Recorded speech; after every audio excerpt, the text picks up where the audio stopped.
minutes. First order of business, approve the minutes. Do we have copies? I do not have any copies. Why don't we table that? I have one copy. I have one copy. All right. We can I take. don't know if anybody, I think Judy sent them out. Yeah, I sent them out, but Judy sent them to me. All right. They were really well done. Anybody get a chance to look at it or not? Like last week. I never got any minutes of Thank you. that. I sent them to Chris, Mark, and Judy, and expect them to disseminate. All right, let's put them on, we'll just table it. Table? Okay. All right, next one. Is to talk about the public outreach presentation tonight that we put together. Chris has put together. We don't have. Oh, I stole the projector from here. Yeah. Put it in the- Oh, so sorry. I didn't We can discuss it. We don't have all over. I know, yeah, no, that's the one that goes. Well, this in works there. because we can't make any changes then. So, but we have a 27 slide, 6 slide presentation that basically Mark's going to start. Going to turn it over to Kristen to talk about. I'm going to do some of the cost figures, and then we're going to turn it back to Mark to close it out. So it's going to move pretty quickly. And then go How, just curious how quickly 22 pages could be, Um, 20 minutes could be 20 for minutes. probably a half hour, I would say. Yeah, probably. You want to take a look? That's it.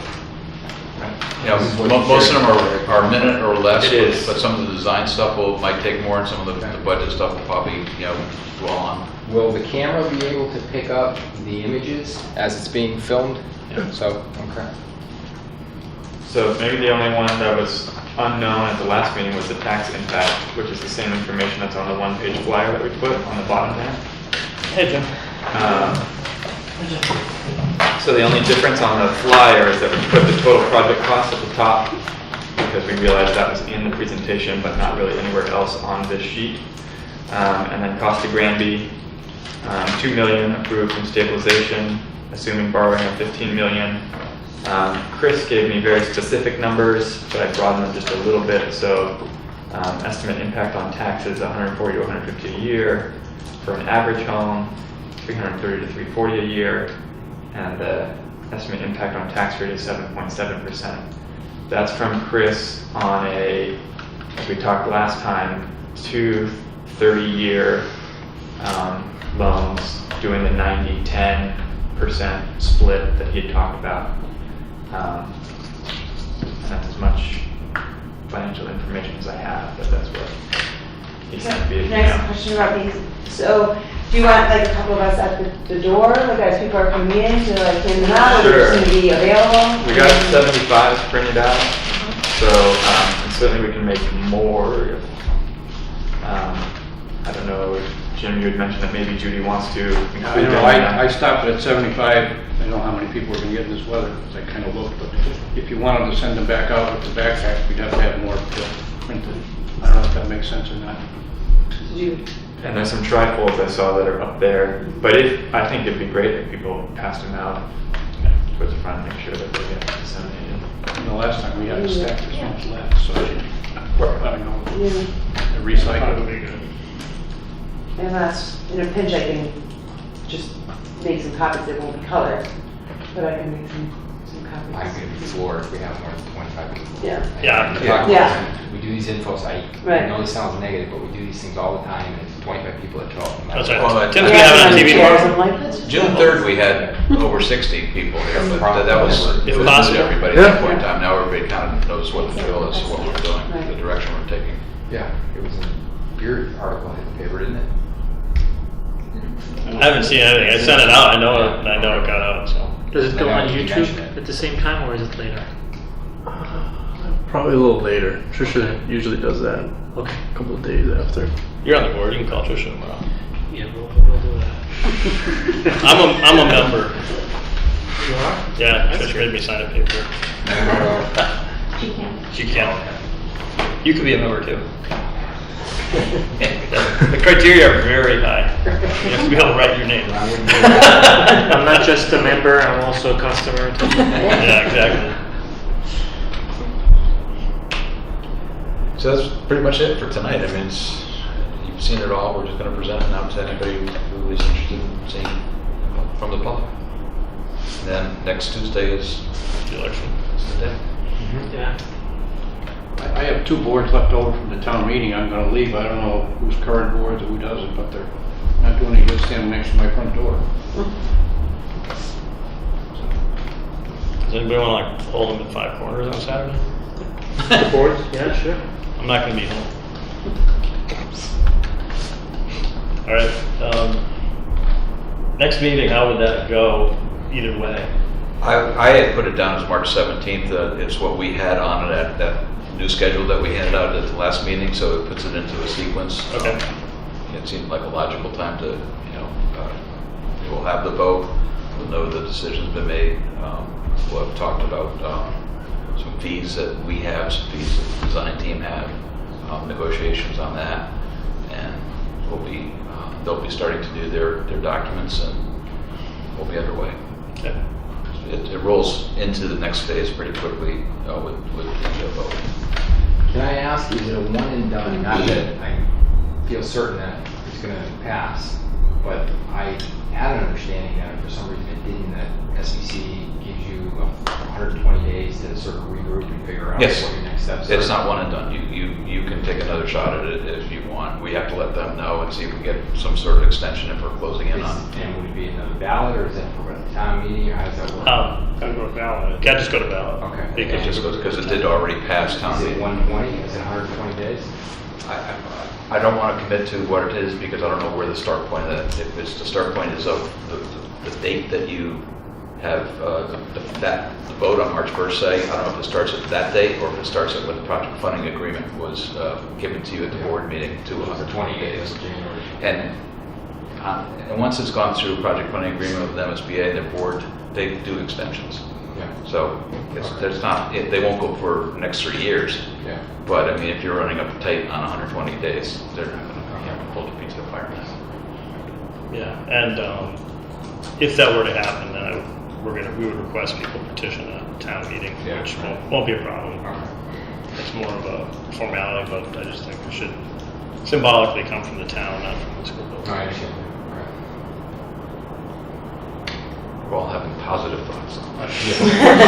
And I started by saying that. No, that's good. I think we really are. Yeah. You know. It was a good turnout a couple weeks ago, and Well, Mass Mutual had some bad news this past week, so maybe your mindset's So up. you're really gonna go. Didn't affect You're really you, gonna go. some of your people. You're gonna lay off.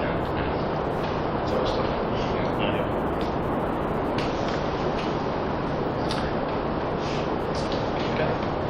so Yeah, that's kind of might depress turnout somewhat. yes. So March 17th is good for our next meeting date That's then? fine. So again, a Thursday night, keeping in stride with most meetings. You guys are okay or not okay? I won't be in that.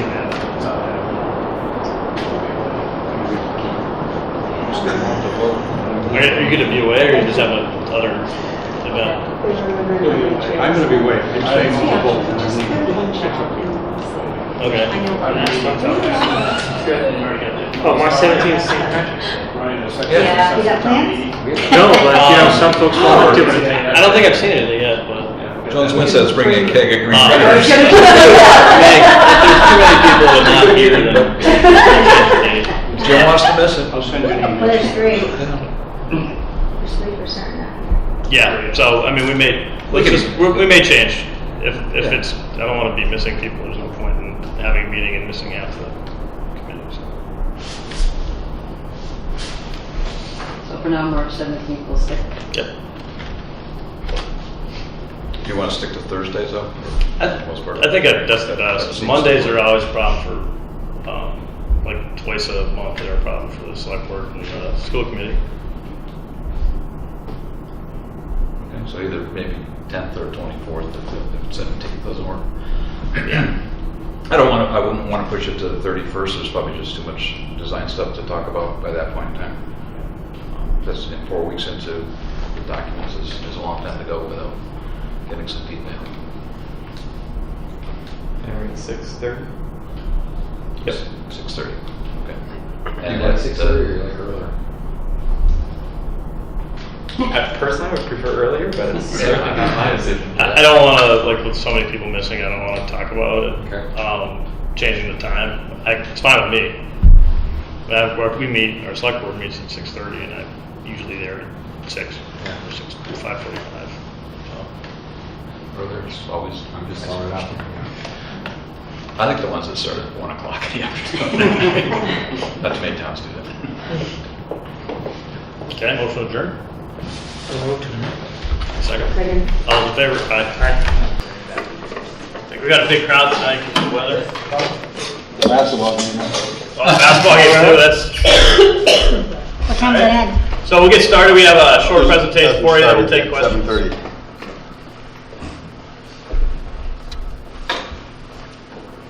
So we'll start with the background and the MSBA process, because that's kind of important to know. Talk about the existing conditions of the buildings, proposed plans, project costs, tax impact, and schedule, building schedule. Okay. So obviously it's Granby School Building Committee. We've been, we were created over 2 years ago. It started meeting over 2 years ago. We hired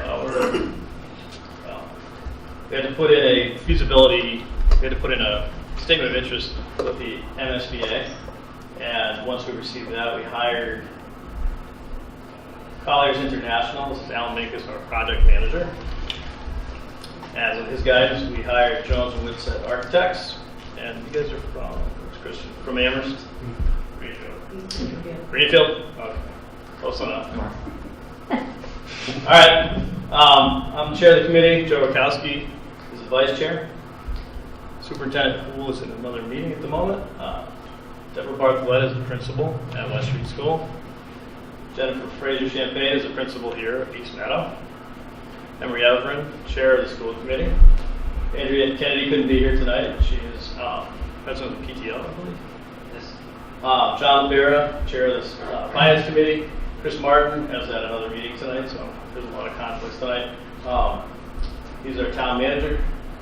Jim Orsi, who is you're not really a retired architect, are you?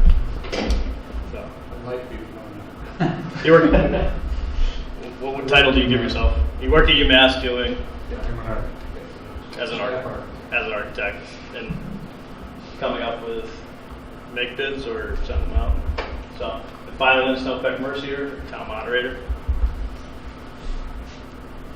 Local approval timeline. So we began officially in July 14.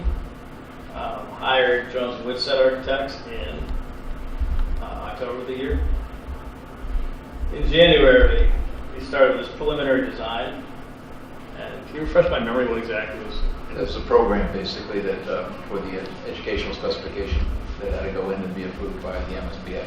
The thing is that MSBA requires several different reports, and what happens after that, they go and our project manager and architect will go and talk with the MSBA. The MSBA might or might not make suggestions, but they're all along the way. They're basically there's check-ins with the MSBA.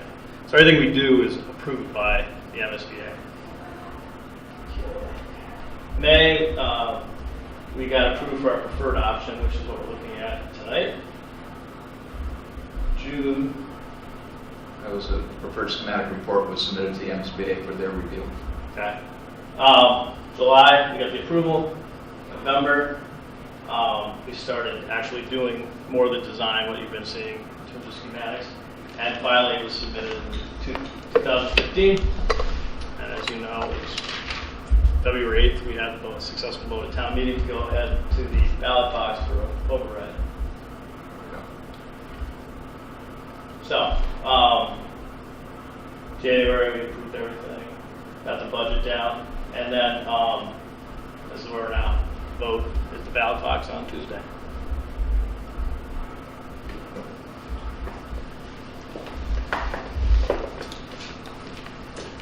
Thanks, Mark. So I'm Christian Whitsett from Jones Whitsett Architects. Just very quickly going to go through some of the existing conditions at both West Street and East Meadow, and then talk about the proposed solution. So West Street, we first started looking at spaces that were under the MSBA guidelines. The MSBA sets out some approximate guidelines on how big classrooms, libraries, administration areas should be. There were many spaces that were just under the guidelines, but when you're grossly under the guidelines is where you start kind of getting concerned. So the kitchen, gym, administration in particular, which is located right here in the middle of the building, stage and pre-K classrooms were of particular concern at West Street. West Street was built in 3 different phases. There's the historic part in 1941, was added on in 1951, and then this wing was added on in 1956. So it's been around a while. There's quite a few life safety and code issues, no fire sprinklers, lots of accessibility concerns, including the number of entrances from the outside, which is both a security concern and then they're all kind of lacking in accessibility requirements. If we were to build at this site to expand, we would require a new well and new septic, which kind of went into our thinking. And of course, with the last edition in 1956, it hasn't really been updated since then, so all the envelope and mechanical systems are fairly outdated. Question? Yeah. We give questions. That's So good. on that prior slide, new well, septic, and those to bring those mechanical systems and plumbing up to date. Yes. Would that have been part of alternative 1, which was just to bring it up to code, or was that alternative 2? Or Alternative 1 to bring it up to code did not include a new well and septic. Looking at East Meadow, it's very similar. A little bit newer construction, maybe better bones than West Street. There's still some significantly undersized spaces, very similar to gymnasium, the library, administration again tucked into the middle of the building and undersized, and then the music room as well. So East Meadow constructed in 1965, so a little bit younger than West Street. Very similar life safety and code issues in terms of sprinklers and accessibility. Again, a safety concern of the administration being in the middle of the building, and then outdated envelope mechanical in a very similar shape to West Street. A little bit younger, so in slightly better condition, but showing its age for sure. So looking at the overall educational configuration, we have 2 schools. East Meadow has a nice relationship with the high school, and so there's some, teacher training that can happen between the 6th and 7th grade, but that's a little bit more difficult between the 3rd and 4th grade because of the distance. And music, art, PE, health, and some of the sped staff have to bridge between those 2 different schools. So with our proposed solution, we're consolidating into 1 pre-K through 6 elementary school up at this site on East Meadow. We have appropriate grade level zones. We're trying to keep, to be 1 complete school, but a little bit separate between the pre-K and the 3rd through 6. We have special education spaces sprinkled throughout the school. So it's not all the special education classes, in one corner of the school or down in a basement, but with ease of access for all the students and faculty. Similarly, integrating specialty teaching areas, art and music. And we try to provide a variety of breakout spaces. So you have standard classrooms, small group meeting rooms, specialist rooms, so you can really target each individual student. Please stop me at any time. It's pretty small and informal, so no reason not to. This is the proposed site plan. So here's the junior senior high school.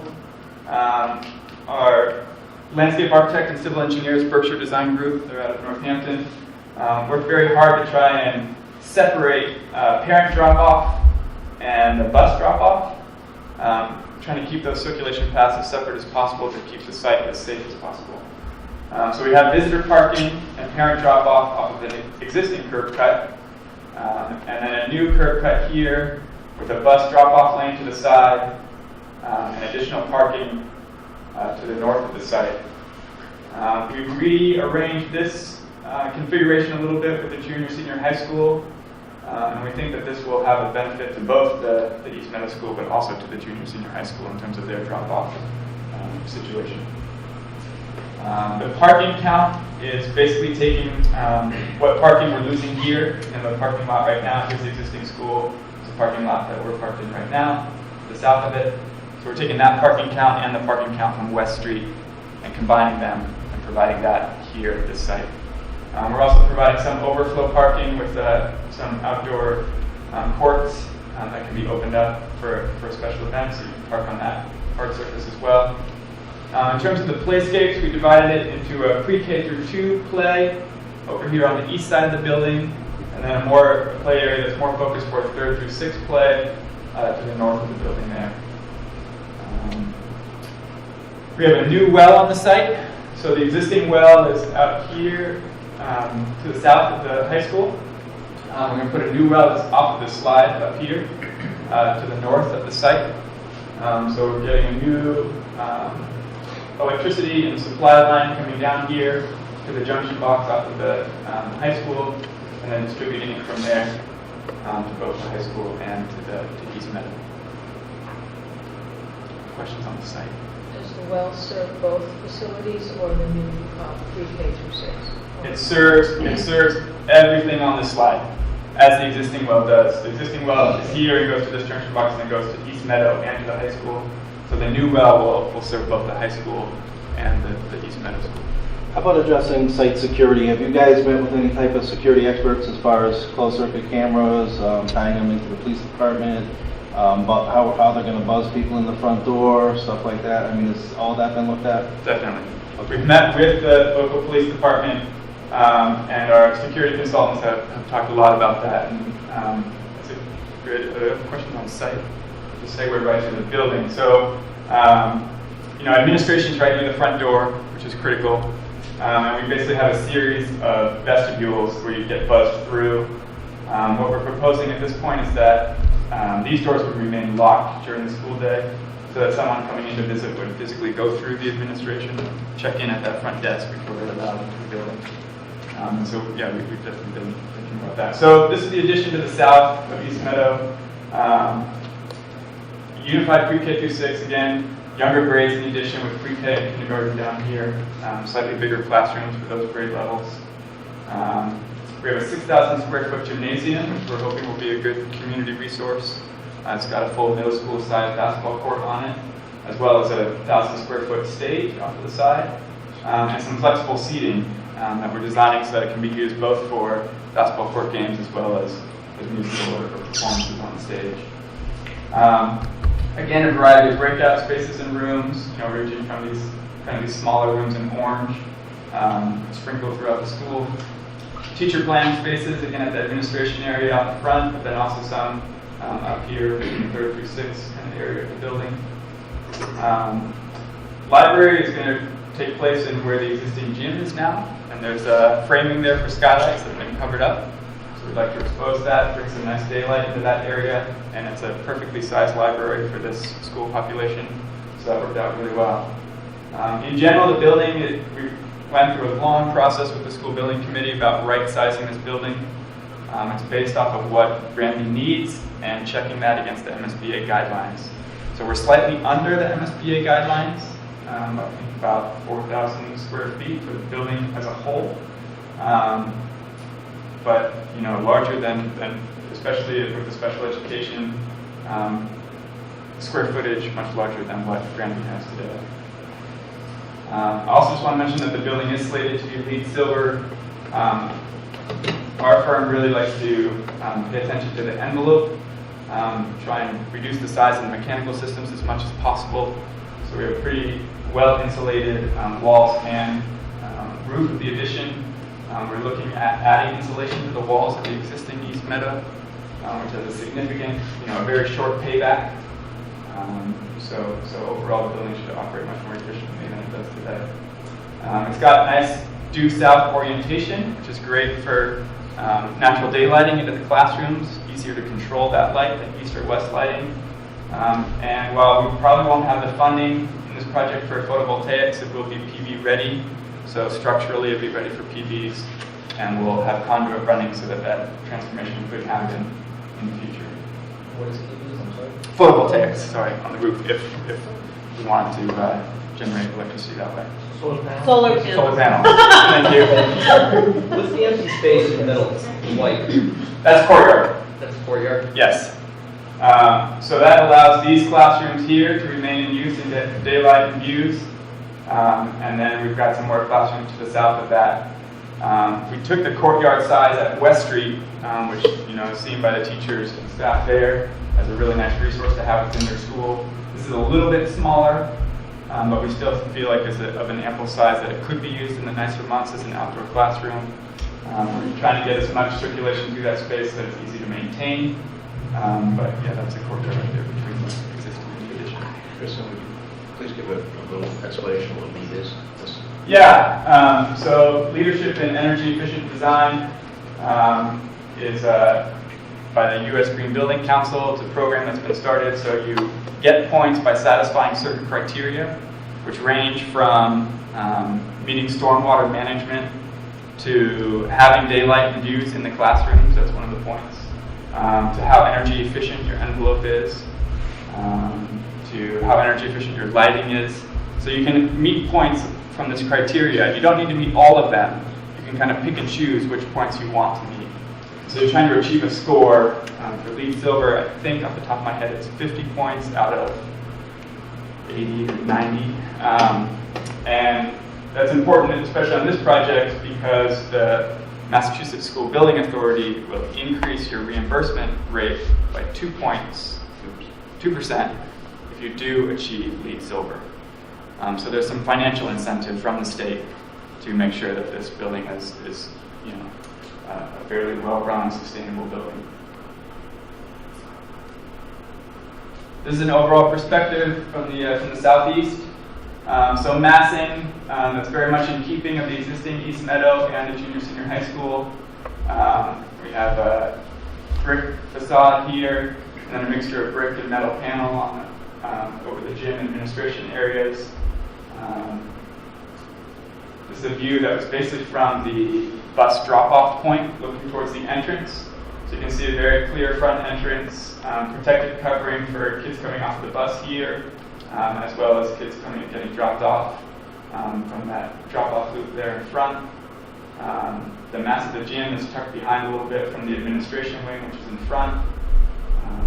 And like I said, very nice southern orientation, which we're trying to take advantage of as much as possible for the classrooms. Any other questions on the architecture? You can always come back at the end and pass it over to Alan for project costs. Thank you. We're going through the MSBA process, which we've talked about a little bit before. It's very prescriptive. MSBA has a grant program. It's not an entitlement program, but if you meet their criteria, they will give you reimbursement on a certain percentage of your building costs. And they say that your reimbursement rate, I believe, is 57% for Granby, but then you have incentive points that can be added in to increase that percentage that you get from them. But the catch is that they say that only applies to eligible items, not ineligible items. And some of the ineligible items, they'll take off the table, or they'll give you just a portion of that reimbursement. So when you talk to them, and you start with 57%, but you get your reimbursement maybe up to 63%, which we did for the entire project. When you take away the ineligible items, we're a little bit above 50% reimbursement from them, which isn't bad, and it's typical for most projects. But some of the items that they take away is that they will only give you up to 8% of the building costs for your site costs. So then when you start doing a lot of site work, and you start doing new wells, and you start doing some of the things that we need to do here, once you get beyond 8% of the building costs, they're going to say that's all on the district's nickel. So you've got to take that into consideration. They also cap the development costs at $299 per square foot for their reimbursement.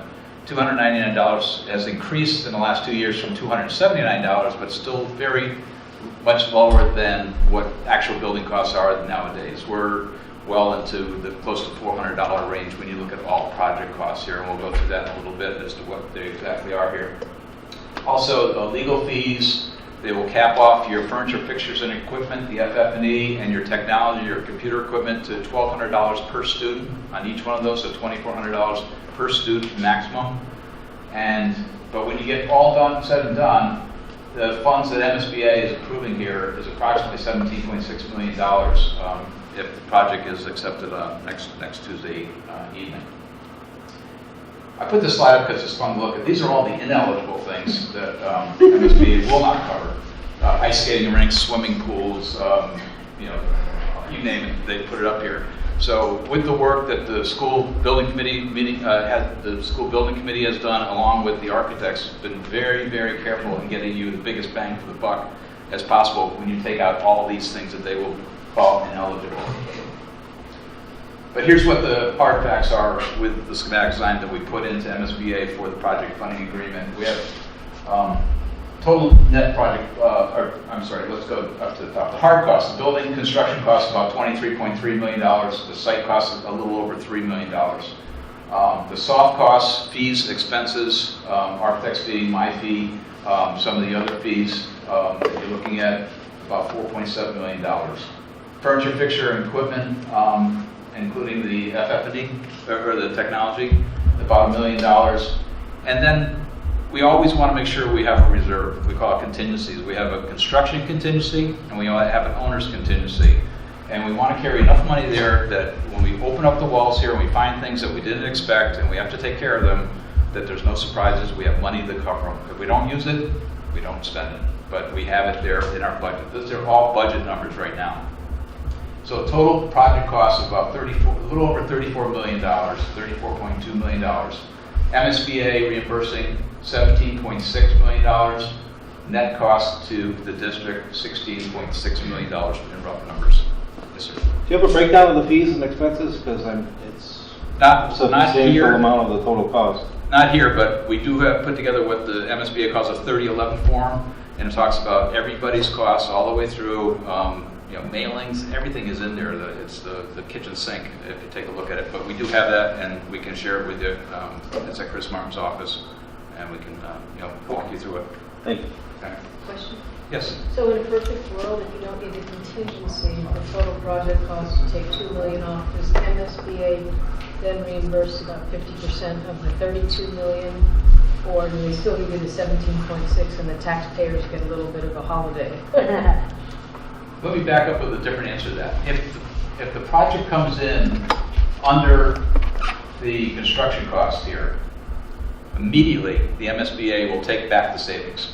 Okay. They say, okay, well, we're going to give this to somebody else who's deserving of it. You know, so they take that back immediately. Your contingencies stay in there, but then they cap their contingency. How much we carry for contingencies is different than what they will reimburse on their contingencies. They look at every change order and they determine if it's eligible or ineligible, and they determine, okay, we will provide you your percentage on that, or we won't. Owner's contingencies are typically, if there's additional professional fees that are needed through the course of the project, that you draw it out of that. Typically, we never spend much of the owner's contingencies on these. The nice thing that you can do, though, is at the end of the project, if you see you're running good on the budget, you can take those owner's contingencies and you can buy more furniture if you want more furniture. You can buy more technology if you want more of that. You can use these monies to do what you want with, because it's your money. It's the district money. MSBA is not participating in that. A follow-on. I took a look last week at the PSR down at Chris Martin's office, and section 3.3.3A, where it goes over the 7 alternatives. I was interested in looking at this one closely. And there was a comment in there that said that it might require construction phasing, which could involve the need for modular classrooms or a longer construction phase. Are either of those outcomes represented in the $34 million? In this particular instance, we are not doing anything with modulars, and there's no phasing that we're talking about other than the contractor's phasing of where he's building and then where we're moving students into. Great. So there's nothing over and above that. Okay. Sure. And modular costs, one of the reasons that we went toward the solution that we went toward, the committee did, is because modular costs are very expensive and they're not reimbursable at all. So if you look to do, and they're typically about $100,000 per classroom, whether you rent them or whether you buy them. And so you have 10 classrooms, you're up to $1 million already, and you never get anything back from those. And they sell at pennies on the dollar after you're done with them. Or in many cases, the districts leave them in place and then become, swing space that's an eyesore, and they don't have a long life span to them as well. Thank you. But when you compare us to some of the recent projects that have gone through MSBA of the same grade levels, in kindergarten or pre-K through up to 6, you can see that the enrollments were right about, we're a little under the average enrollment. We're at 640 students, where the average is 554. The gross square feet, we're under that. The gross square feet of the building per student, if you do that math equation, we're at 68,760, where the average is about 96,000. So there's not a lot of embellishment here. We've been very careful in giving you what the needs are for Granby and not overdoing anything. So gross square feet, I gave you gross square feet, but gross square feet per student, we're 149 gross square feet per student, where the average is 179. And you can see some of the project costs on dollars per square foot. We're just under $500 a square foot when you include everything. All the contingencies, all the soft costs, all the everything is coming out to just under $500, where the averages that you're seeing in the marketplace right now with recently approved projects is about $520. So the committee's done a very good job in making sure that we've kept this as inexpensive as possible with the biggest bang for the buck. What's the recommended square footage per student? Is there an actual recommended number? I see the average at 179, we're at 149. Is there an actual recommended number by either MSBA or through the Commonwealth? Oh, I don't know. It varies. There's a complicated spreadsheet from the state where you plug in the number of students that are going to go to your school. And so the number of square feet per student varies considerably, because as you get more students in the school, they can be more efficient. So there's no ideal square footage? So there's not really an ideal, but in general for this project, I want to say we plugged in our population, and I think it came in at about 72,000 was the magic number for Granby's population. So we're about 4,000 square feet under that magic number. There are a lot of districts that will go and say, we want bigger gyms for different, or we want a bigger auditorium, more so than MSBA will allow you. And so the numbers get skewed when you start looking at those things, because they can pay for it if they want, but it's not reimbursable. Turn it back to Mark if I can, talk about the schedule and tax impacts. So as Al said before, the cost to Granby is estimated at $6,584,469. Town meeting approved of using $2 million from stabilization, assuming the borrowing of $15 million. So we chose to basically talk about the tax impact in 3 different ways. So that allows people to basically see it in different ways. First way, for 100,000 assessed home valuation, and this is based on, this must be the average house, Christian? The average house is the next one down. That's on $100,000. On 100,000. So you're talking about per $100,000, $140 to $150 a year. For the taxes on an average home, and our average home here, this is like the mean average, is $228,100, and the tax impact is about $330 to $340 a year. The estimated impact on the tax rate was 7.7%. We actually presented this at the town meeting for the feasibility study. I hoped for 6%, but there are things that are just out of our control, such as how much it costs per square foot to build. Schedule. So 2012, we submitted the statement of interest to MSBA. 2014, we hired our professionals, Alan and Christian. 2015, we did the feasibility study, which included going through, looking at all the buildings, talking about their deficiencies, coming up with this, 7 different alternatives, and then finally the design that we're working on now. And MSBA approved all this on January 27th. And as you know, we have a town meeting on February 8th. We vote on Tuesday. So, provided that the project passes, November 2016, the design will be completed and construction documents created, so they can go out to bid. February, we expect to have the bids back, and construction would start at that time. There'd be a lot completed by 2018 of August, and completed for the start of school, September 2018. So, and one of the things, which I don't know, I know I've mentioned it somewhere, but I don't even know where. So the kids will stay in West Street until the new building is built. Then we'll move the kids from East Meadow to the new building. Is that right? Right. Renovate East Meadow, and then finally, when everything's done, all the kids will be brought up to East Meadow. Thank you. All right, and if you have questions, we're glad to take them. But I don't have a question, I actually have a comment. I don't see how it could be any clearer. You've been very good about it, but I've been talking to a lot of people trying to get them routed and ready for Tuesday. And something that I've come across is there are some people that are under the impression that 7.6 or 7.7 is that's what's going up on their assessed value. No. They're just not, I know.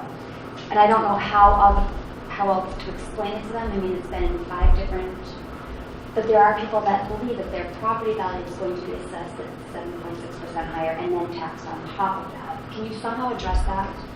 Why don't you go back to that slide and just walk through that again? Or just post it online. We can do that too, but just because people are not understanding that. They think it's their assessed value that's going up.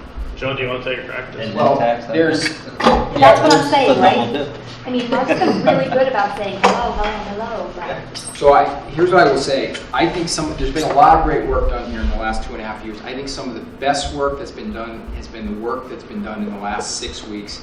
The Finance Committee, the Select Board, Steve Nally, who's the Treasurer, and the School Building Committee. I think everybody's come together because we had a mandate. We wanted to make sure that we could push the cost of this project down as low as possible. That's one of the reasons why we reduced the square footage. We also made some other concessions to get this thing right-sized to a place that we could get this well below double digits. This, I don't think, could be any more clear, but I do understand people get a little confused with numbers, but we tried to show this in 3 different ways. The easiest way is the average house value. In Granby is roughly $230,000, okay? If a 7.7% increase on a house valued at $230,000 will result in a tax increase of about $28 a month. If you take 12 months and you multiply it by $28 a month, it's going to come in at this figure of $330 to $340 a year in additional tax. It's not any more complicated than that. It's nothing to do with their assessed value. That's a different thing that happens, by the town, the tax assessors and so forth. It has nothing to do with this particular project. Now, everybody knows that you have houses worth more than $230 and houses worth less than $230,000. So the other way we tried to capture it is we tried to say, okay, well, what will be your tax situation based on $100,000 in value? So if you have a house valued at, say, $400,000, you would take this figure of 140 to 150 and you'd multiply it by 400,000. Or if you have a house valued at, say, 150,000, you would take that figure and multiply it by 1.5. I know it's not easy to follow, but that's how it's done. And at the end of the day, and the other way, if you're really interested in knowing what your increase is going to be, you could just take what you paid in taxes this past year and multiply it by 7.7. That will give you another way of getting a sense for what the additional increase in taxes will be. But it has nothing to do with that assessed value. I know that's something that confuses people. It's just something that I've heard throughout a couple of different conversations. You know what I think happened? Because I remember this now at town meeting, somebody asked about the assessed value, and we got into a whole sidetrack thing about how they evaluate the house. The assessors do that. They do a section of the town every year until they reach the point where all the houses have been reevaluated, and then it starts again. So just to make sure, Jen, I think you were asking the third point that Joe made, right? If, let's say my house is $100,000, what you're saying is some folks think that we're going to take the 7.7%, hit it against 100,000, and that's the increase that they're going to be seeing. But the truth is, the 7.7% increase is actually on the tax that they're paying already. So if I'm paying, say, $1,000, I'm going to be seeing, what, $77? Is that what it is, $1,000? So it is actually increase on the taxes that you're already paying. It's not going to be hit against the value of your home. That would be a huge amount of increase, obviously. Okay, and I think And it's that's not the a- case. Okay, so that's a good way for me to explain that. People are just gonna hear what they wanna hear anyway. I mean, the conspiracy theories out there are gonna put a spin on it regardless. So, you guys did a great job. It's perfectly presented. You can't say it any better than that. People are gonna hear what they wanna hear, and then they're gonna spread false information, unfortunately. Is this information going to be on the ballot? No, the ballot's like, has to go through the state, and, I mean, we can give you this So we information. see this, and I've seen this, because I was probably part of the 400 people that showed up, and I'm somebody that was on the other side of the fence, and so I've got this information, which was 3 questions that I had that I didn't have to stand in front of everybody and ask, but they got answered for me. You took care of the town putting in $2 million, that was one of my issues. Increasing the length of the loan was another issue. And then dropping the tax rate from which I was calculating about 12% with our increase every year, and getting it down to a reasonable amount, which seems good. But this information seemed to go to the 400 people that were present. I haven't seen anything come out that's going to address this that might help next Tuesday. Getting information out is always hard because the newspapers won't do it. We can't put it, the ballots are actually, we have to go through the stages. It's all mandated by law what that looks like. And even, you can't even stand out there and get out information. So what I'm saying is I got to see this change and made me change my mind. Okay. And there's a lot of people in town that I know that they might see the last paper that came out that showed, what was it, 225 increase? Yeah. Well, that might be what's still in their head. Yeah. And they don't see this change, so they might go in with this already like I was, thinking, 12% is just out of the question, even though I have a child in school, it just doesn't make sense. This makes sense. Yeah. Yeah, I would just say, I wish as a town we had a better format to communicate to people. It is the biggest struggle. Just trying to get people here tonight, trying to communicate that we have this info session, it's always been a challenge. I wish we had a better format to share this. Town meeting was one way to do that, and you're right, at one point the tax rate was 9.6. We were able to get it down to 7.7, which is good news.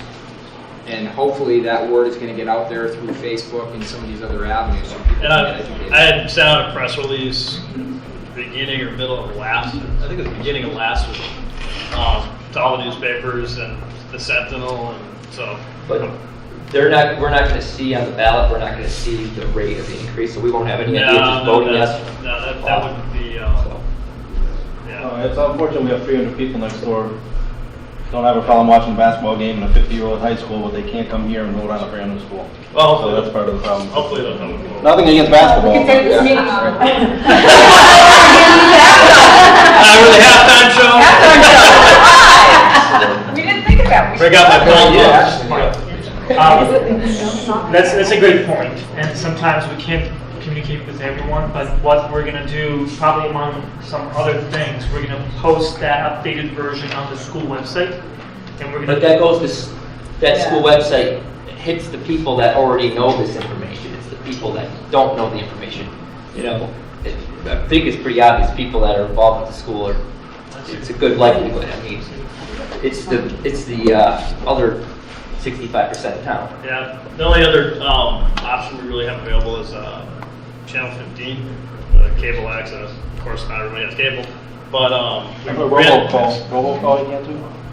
we really don't do the robocalls because it's really for public safety purposes, and to have like the police chief call and read it, Is there any way to get these mailed out?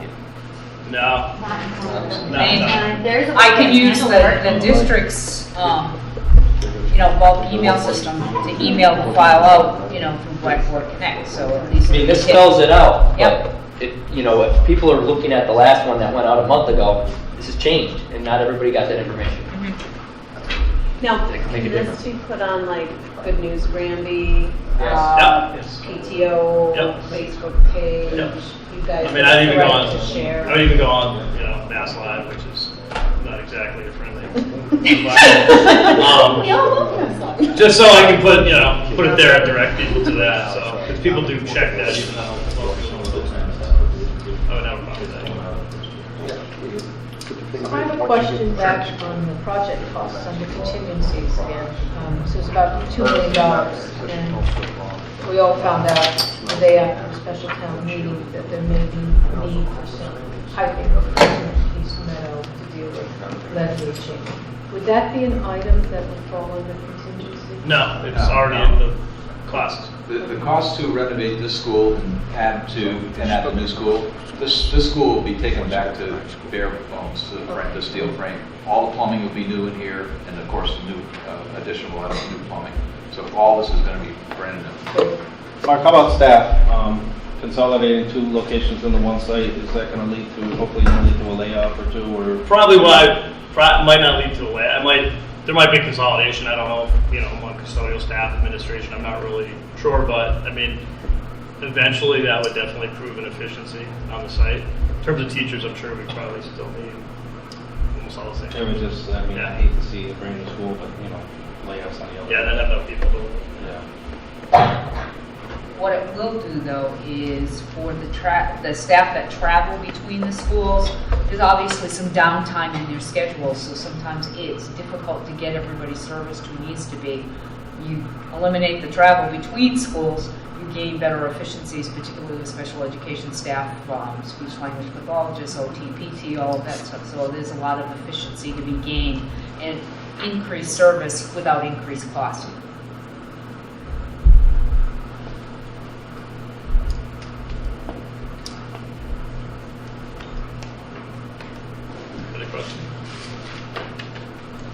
Okay, so we will be working on getting as much information out to as many people as possible in the time we have left. And hopefully, I expect to get phone calls from the reporters, but they kind of work on their own schedule. They get help. Because, people usually read stuff in the Sentinel and,